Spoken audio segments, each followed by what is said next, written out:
Ассаляму алейкум, менің YouTube каналыма қош келдіңіздер. Каналыма тіркеліп, лайк басуды ұмытпаңыздар. Бүгін сіздерге осындай борщ дайындайтын боламын.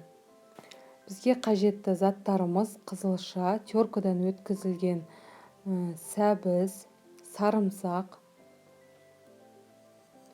сұйық май қажет болады, лавр жапырағы 4-5 дана, дәміне қарай тұз, картоп, және де жіңішке етіп туралған капустамыз қажет, және де томат. Сұйық майымызды және де сарымсағымызды салып, томатымызды салып, барлығын, яғни жақсылап қуырып алуға кірісеміз. Одан кейін қызылшамыз бен сәбізімізді салып, барлығын жақсылап қуырып аламыз.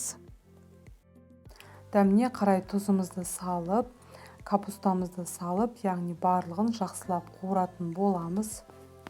Сорпамыз дайын болғаннан кейін сорпамызды құйып, одан кейін картопымызды бірден салып, барлығын жақсылап араластырып, толықтай піскенше күтетін боламыз.